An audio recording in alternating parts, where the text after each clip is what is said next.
Assalamualaikum warahmatullahi wabarakatuh. Perkenalkan, nama saya Robi Febrian dengan NIM 2201134. Sebelumnya terima kasih kepada dosen pengampu Ibu APT Mira Febrina MSc karena telah memberikan kesempatan kepada kelompok kami untuk mempresentasikan hasil diskusi kelompok kami. Baiklah, anggota kelompok kami terdiri dari Isti Nur Aini dengan NIM 2201116, Naisa Anggita Putri 2201127, Rachel Devitrisia 2201130, Sri Ayu Rahmadani 2201138, Triana Putri Naibaho 2201141, Vini Julian Di Almi 2201142, dan Robi Febrian 2201134. Baiklah, saya akan menjelaskan distribusi toksikan. Setelah mengalami absorpsi dan masuk sirkulasi sistemik, zat berada dalam bentuk bebas atau terikat oleh protein plasma.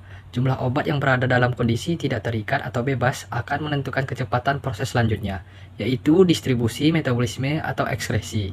Setelah terdistribusi, obat dapat disimpan di tempat-tempat tertentu. Zat lipofilik seperti pestisida terklorinasi tersimpan di lemak, fluorid dan timah tersimpan di tulang.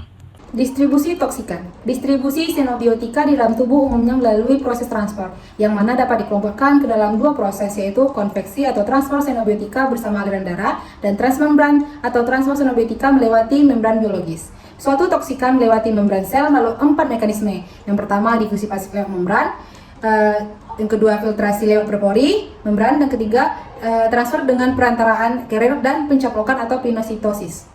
Difusi pasif. Sebagian besar toksikan melewati membran sel secara difusi pasif sederhana.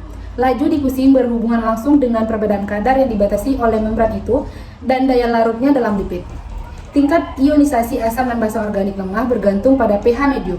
Jadi untuk asam organik lemah, difusi akan mudah bila lingkungan bersifat asam karena zat itu terutama berada dalam bentuk ion-ion atau asam benzon. Untuk basa organik lemah, difusi mudah terjadi dalam lingkungan basah seperti atau anilin. 2. Filtrasi. Membran kapiler dan glomeruli mempunyai pori-pori yang relatif besar. Hal ini memungkinkan lewatnya molekul-molekul yang lebih besar pula, atau biasa disebut dengan albumi dengan BM 60.000. Aliran air lewat pori-pori ini terjadi karena tekanan hidrostatik atau tekanan osmotik. Dan dapat bertindak sebagai pembawa toksikan. Namun pada kebanyakan sel, pori-pori umumnya relatif kecil atau 4 neknometer. Dan hanya memungkinkan lewatnya zat kimia yang BM-nya yang kurang dari 100 sampai 200. 3. Transport dengan perantaran karir. Pada proses ini melibatkan pembentukan kompleks zat kimia dan karir makromolekuler di satu sisi membran. Kompleks ini lalu berdifusi ke sisi lain. Tempat zat kimia itu dilepaskan. Sesudah itu, karir kembali ke permukaan semula untuk mengulangi proses transport. Kapasitas karir ini terbatas. Dan bila kapasitas ini telah terpakai oleh habis, laju transportnya tidak akan lagi bergantung pada kadar zat kimia dan dimulailah kinetik zero order.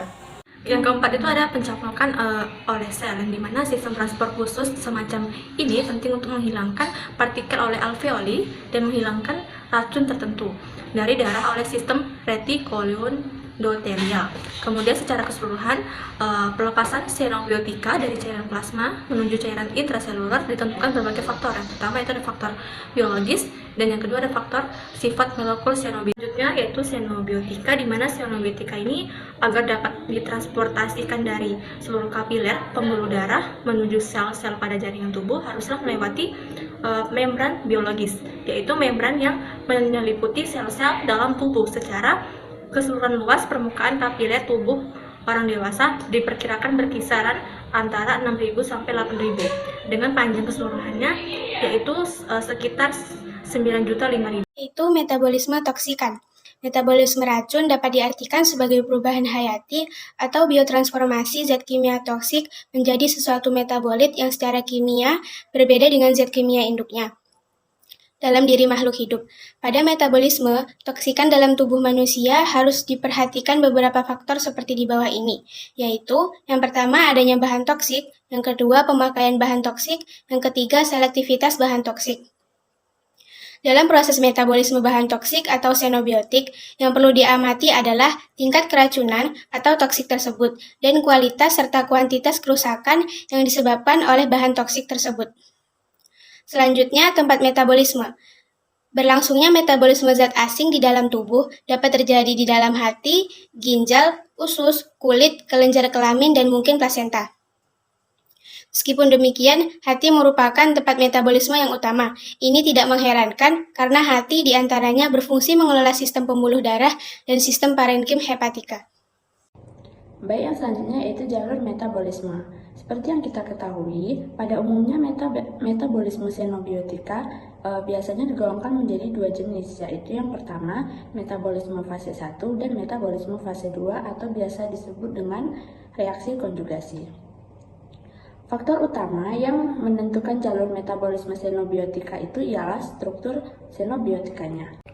Selanjutnya yaitu ada metabolisme fase 1 dan metabolisme fase 2. Yang dimana metabolisme fase 1 ini merupakan reaksi oksidasi, reduksi, dan hidrolisis. Proses reaksi ini akan memberikan struktur kimia yang diperlukan untuk reaksi metabolisme fase 2. Baik, yang kedua yaitu ada metabolisme fase 2, yang dimana metabolisme fase 2 ini yang terutama masuk ialah reaksi konjugasi glukuronidasi, sulfatasi, dan glutathione. Reaksi ini melibatkan aneka ragam enzim. Reaksi fase ini merupakan reaksi biosintetik, yakni senyawa asing atau metabolit yang terbentuk dari reaksi fase 1 secara kovalen berkaitan dengan molekul endogen tertentu yang umumnya polar. Baik, saya akan melanjutkan tentang faktor yang mempengaruhi metabolisme toksikan. Faktor yang pertama ada faktor farmakologi.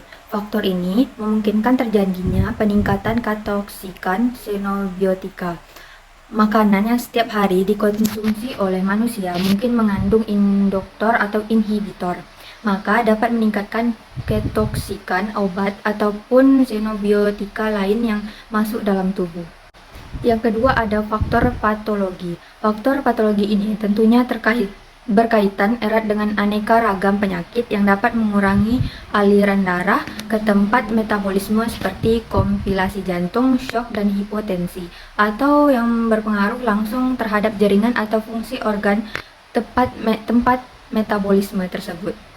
Yang ketiga ada faktor susunan makanan dan lingkungan. Faktor susunan makanan dan lingkungan telah lama dikenal sebagai faktor penting yang dapat mempengaruhi keefektifan metabolisme xenobiotika terutama obat.